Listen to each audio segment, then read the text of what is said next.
Hello বন্ধুরা, আমার এই ব্লগে আপনাদের ওয়েলকাম। তো সকাল সকাল খেয়ে নিলাম বোকা মায়ের, কারণ যে কলা পচে যাচ্ছে। কলা কেন খাস না? তো এখানে কলা পচেনি, ভেতরে ফ্রেশ আছে, বাইরে বেশি পেকে যাওয়ার জন্য কালো হয়ে গেছে। তো যাকে এখন আমি কলা খেয়ে নিচ্ছি, আর এই কলা দিয়ে আমি কিছু ব্রেকফাস্ট বানিয়ে নিচ্ছি। তো এখানে দুধে কলা মুড়ি সব কিছু দিয়ে একটা ব্রেকফাস্ট বানিয়ে নিলাম সুন্দর। আর আজ কলা তো দুটো খেতেই হবে।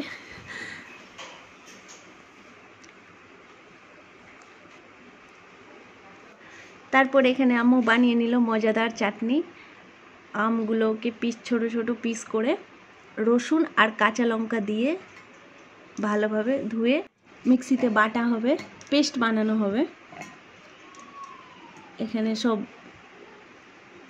দিয়ে তারপরে এখানে দেওয়া হচ্ছে হাফ চামচ লবণ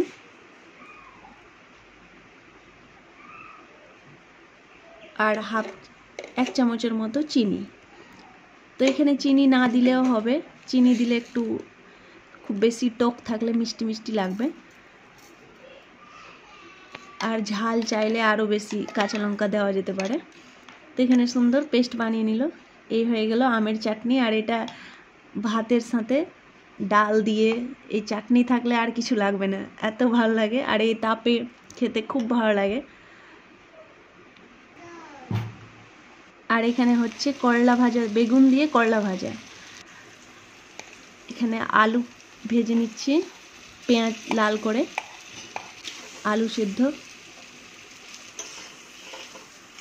আর একদিকে ডাল ফুটানো হচ্ছে।